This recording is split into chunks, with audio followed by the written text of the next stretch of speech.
শতাব্দী রায়কে কাছে পেয়ে অভিযোগ ক্ষোভ গ্রামবাসীদের। সাঁইথিয়ার বাতাসপুরে প্রচারে বেরিয়েছিলেন এবং সেখানে গিয়েই তাকে কাছে পেয়ে ক্ষোভ জানালেন, অভিযোগ জানালেন গ্রামবাসীরা।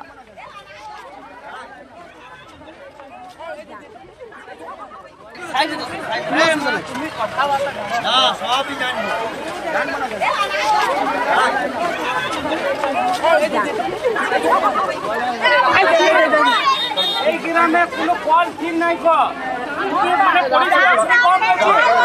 পঞ্চায়েতে দেখছি, পঞ্চায়েতে মিস্ত্রি আসছে না, আবার জল দেখছি তো ভালো আমাদের বেশি না তুমি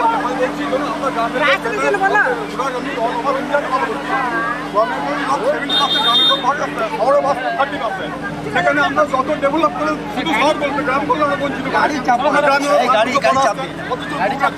গাড়ি কোনো পৌরসভাকে ভোট দেয় না, অথচ গ্রামের লোক ভোট দিচ্ছিল। যত গ্রাম ছিল একটা অ্যাম্বুলেন্স দিলেন, একটা পদ বাঁচিয়ে দিয়ে দিলেন, ছেড়ে দিলেন। গ্রামের লোক রাস্তাতে জল পায় না, পানীয় জল পায় না। মেম্বার শুনুন, আমি বলি মেম্বার আমরা গ্রামে খেতে গিয়ে ভোট করি, ঠিক আছে? মেম্বার নিমন্ত্রণ করে যাচ্ছে, আসবে এখানকার আয়, তাহলে আমাদের খেতে গিয়ে ভোট করি না, আমরা কি আমার কি লাভ?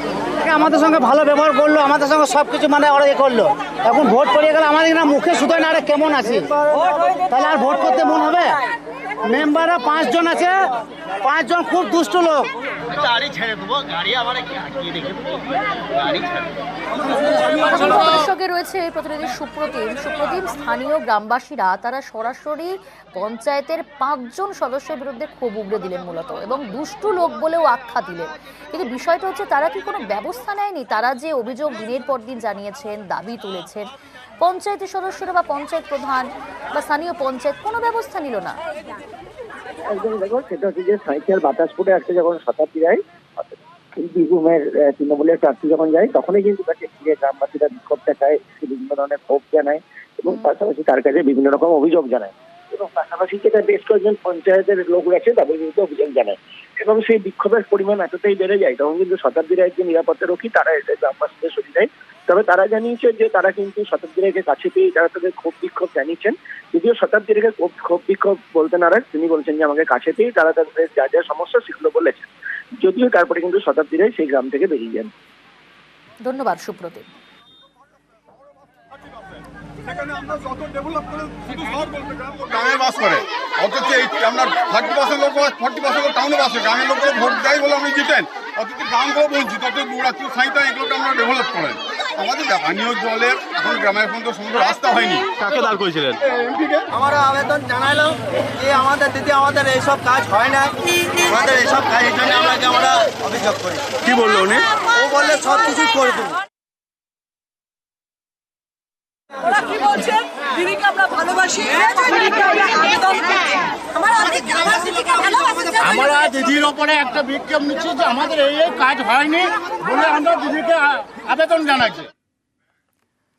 এদিকে ফের অধীর রঞ্জন চৌধুরীকে গো ব্যাক স্লোগান। মুর্শিদাবাদের বাসাবাড়ি গ্রামের ঘটনা আজ প্রচারে বেরিয়েছিলেন এবং তাকে আবারও গো ব্যাক স্লোগান। অধীরের গাড়ি লক্ষ্য করে এই স্লোগান দেওয়া হয়। তৃণমূল কর্মীদের বিরুদ্ধেই অভিযোগ। আমাদের সঙ্গে রয়েছে প্রতিনিধি প্রণব।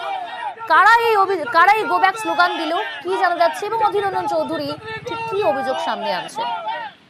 দেখো, প্রতিদিনের মতো আজকেও কিন্তু অধীর চৌধুরী গিয়েছিলেন তোমার শক্তিপুরের এলাকাতে, যার কথা ছিল সার্বিক চৌরিঘাটে, সেখানে একটি গন্ডগোল হয়েছে। সেই গন্ডগোল নিচে সরজমিনে খতিয়ে দেখা। সেই সময় যাওয়ার সময়তে তার রাস্তার মধ্যেই বেশ কিছু তৃণমূল সমর্থক তারা কিন্তু গো ব্যাক স্লোগান দিতে থাকে, এবং সেখানে যে ঘটনা ঘটেছে তার জন্য প্রচ্ছন্ন মদত আছে বলেই কিন্তু এই অভিযোগ তুলে তারা গো ব্যাক স্লোগান দিতে থাকে।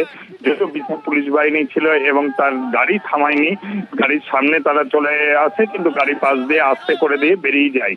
তবে অধীর চৌধুরী বলেছেন কিছু তৃণমূলের লোকজন আমার প্রচারে বিঘ্ন ঘটাবার জন্য এই ধরনের কাজ করছে, এবং উদ্দেশ্য প্রণোদিতভাবেই এই ঘটনাগুলো ঘটাচ্ছে, এবং ভোট যত এগিয়ে আসবে তৃণমূলের এই ধরনের কার্যকলাপ বৃদ্ধি পাবে এবং এই ধরনের কার্যক্রম করে যাবে।